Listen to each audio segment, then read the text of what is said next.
Hi guys, how you doing? I'm Hi. Shalise with RealMovieJunkie.com. Oh, I So love my that first, name. Yes, That's I awesome. right? Nice play on words. So my first question is, I know COVID made things a little bit more difficult, and good chemistry within a cast is really key. Mm. How did you guys bond while being separate? Oh, good question. Well, I think we were bonded already, Yeah, right, from from season season one, one. Jinx. Can you tell we're bonded? But what the interesting thing about season two is that we were one of the first productions in Los Angeles to be greenlit to go back to production. This was 2 years ago at the beginning of the first lockdown. So like we really hadn't really seen anyone. Like we were really just excited to go back to work, and we felt so lucky to like be able to go to work that we were just all so happy and so excited to be there that I mean, we already were bonded, but it really, there was like a special bond, especially for the first several episodes when we were like kind of terrified. People, Yeah. other people besides my Like house. my house, yeah. And So- my mirror. Yeah, it was pretty awesome to revisit the family within the family as the characters, the family as we were as cast. And also I think we felt super safe because it was just us. Like it would be the maximum really for most of it. Two Right. actors on stage at a time, and that's it. So you really got a chance to like catch up and get used to not too many humans at the same Right. time, but just enough human interaction that it could kind of wean you off the lockdown.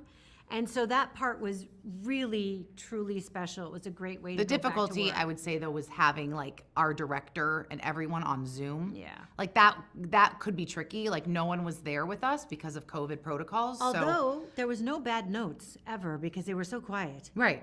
So We that could was never a hear good them. thing. We just kept we kept We just thinking be we were like, "We were brilliant. great. Yeah, we're That was good. great." Yeah, awesome. Thank you guys. Danielle, you have the next question. Hi, Hi. I'm Daniela from Tom the Wave. The animation process anyway affect the way you work on your preparation or acting. See? Oh, for Pretty sure. much everything. Yeah. It affects everything. It's rotoscoping, and it's never really been done before until Undone, so it's not a normal way of shooting a show. And so we had no idea, and I would say all of the actors from the show come from the world of like television, like scripted series, like normal Live action. Live action. Yeah. So this was very different for us, and it's a real test of imagination, of trusting your scene partner, trusting the words on the page, and just kind of taking a leap of faith and diving in. Because you don't have anything else. You don't have a set. You don't have very many props. You don't have set decorating. You don't have to care about what you look like so much because it's going to be rotoscoped later and they can make you younger or older or whatever. So really, the approach was so much on the script, so much on your character and your relationship to whoever you were in a scene with because you really didn't have anything else. And your imaginary acting muscles had to be so strong to help create it all and make it all come to life because we didn't even get to see what it was going to look like until like way further down the process. And every once in a while we'd be like, okay, I'm in a cathedral. What does it look like? Can you show me Can you a show picture? us what this looks like? Because literally it's a room like this, right? Like it's Yeah. nothing. It's bare bones. Yeah. So it's not even like it's not green screen, and it's not It's mocap. tape It's like on the tape on the floor. floor, and we're acting Yeah. each scene Yeah. all day with Yeah. no breaks. Right. And the cameras just move around to capture different I'm very sides sorry. of us. Her phone just went off. So it's not like anything that's really ever been done. Like Yeah, we've never- we had it's almost like you went to Undone school and to rotoscope That's school right. to see what this was going to be like because never before has anybody done a rotoscope series. It's either animation or live action. This was a new medium for me, and it was for all of us. it's yeah. beautiful.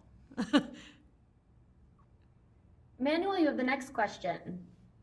Hello, ladies. How are you doing? Hi, how are Hello.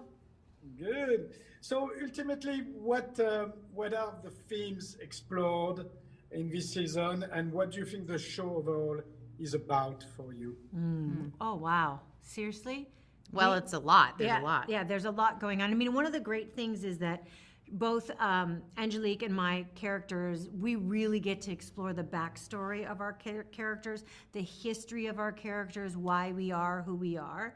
In particular for her, it's more of an empowering experience. Yeah, for like I'm stepping into my power and we're discovering Camilla's like past and her Right. secrets. So like we're both kind of going through a lot this season. But I would say overall, it's about generational trauma. Right. And the history of a family, coming to terms with it and figuring out like the inner workings of a family. And how generational trauma and like affects each generation differently, and the impact of all of that has on everybody. And can I say you have superpowers? Yeah, I think Okay, they know. and she has superpowers. And then we this discover season. that Becca's able to also time travel, which is a huge empowering kind of secret that maybe she knew. Maybe this has been her compartmentalizing it for years and trying to not do it, or maybe she's just discovering it. But either way, our characters both are it's a huge season of discovery. For both of us. James, you have the next question.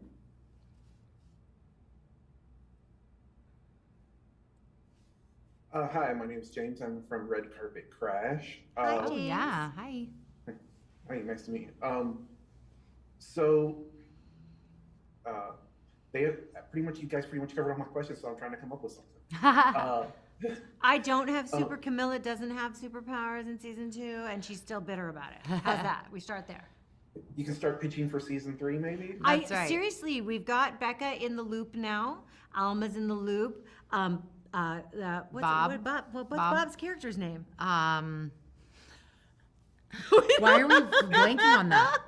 Why are we blanking on the Bob's character? That's hilarious. hysterical. Anyway, but my character for season 3. we always call him needs to- Dad. That's why. I know, I we always do call him call him Dad. Dad. I never call him by his And name. I don't ever use his No. name. It's do I? Jacob.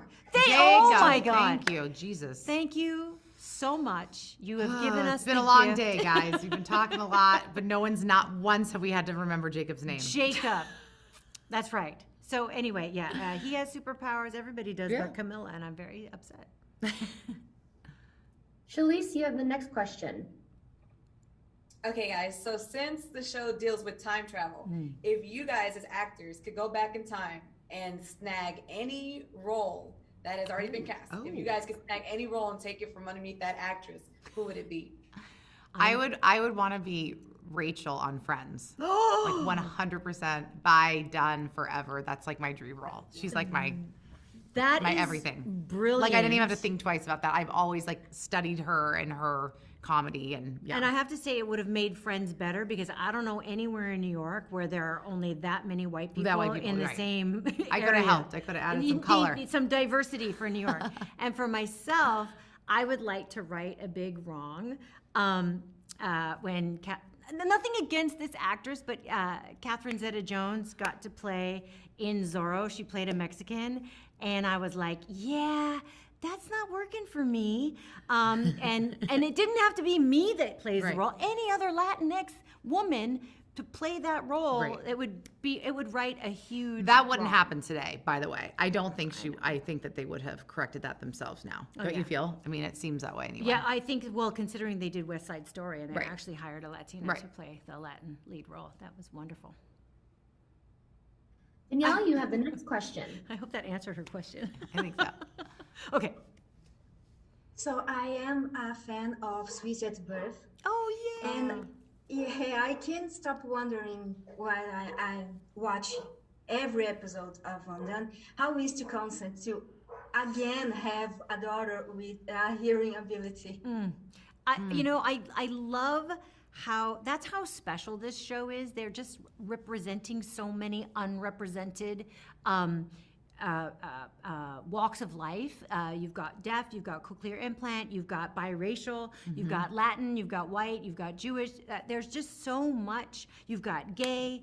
That's maybe schizophrenic. Yeah, there's like yeah. mental There's health mental issues. health. There's so much in there, and I loved that my actual real daughter got to play in Alma in flashbacks, and she did get to learn more sign language. And there's even younger incarnation of Alma, who is a deaf actress who was just the little sweet So one, cute, just I know. so adorable. And I just love that I have been blessed to be in roles and job opportunities that represent the unrepresented.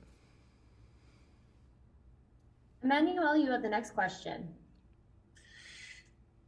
This season around, were there different type of challenges that you faced beyond the COVID and all that, as you explained?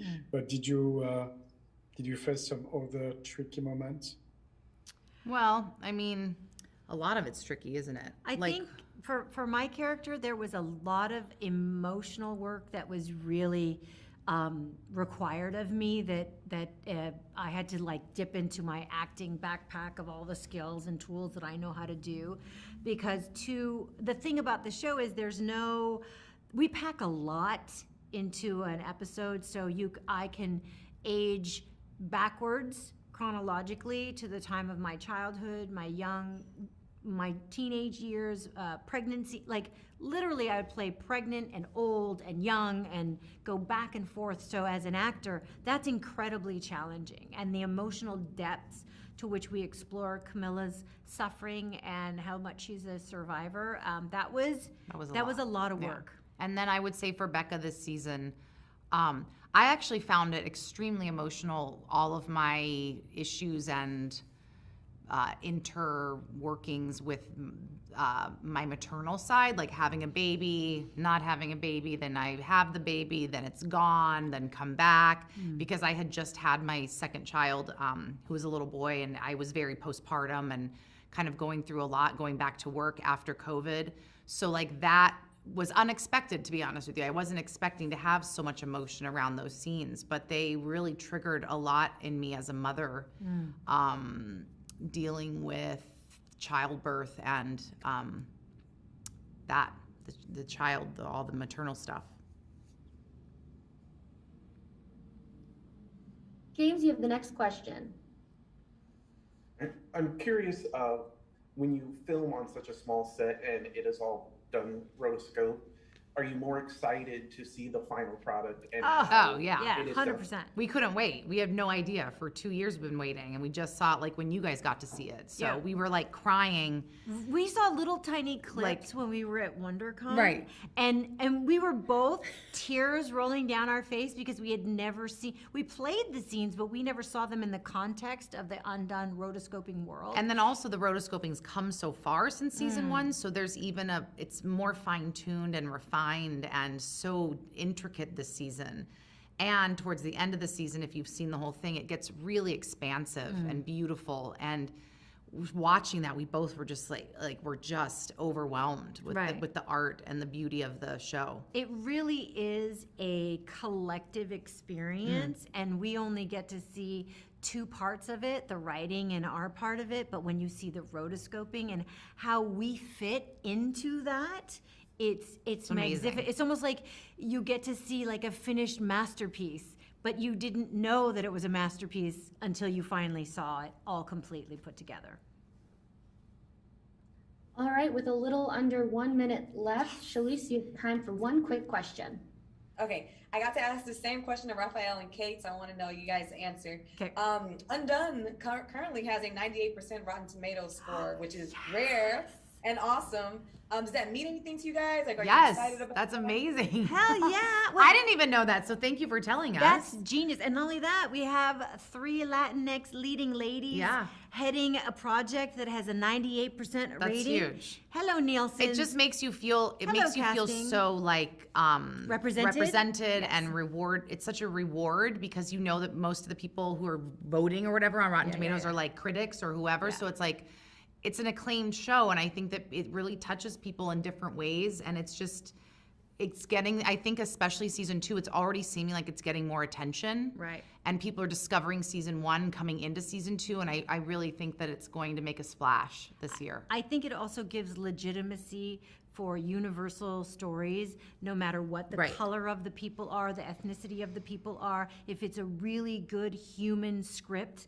and deals with humanity in a respectful, compassionate way, that it can actually do really well. It doesn't have to be all death and destruction and drugs and, you know, blowing things up. It can actually be a thoughtful, quality about humanity, experience. yeah. Yeah, and it could actually teach some things about mental health and diversity and all that sort of stuff. And so, yes.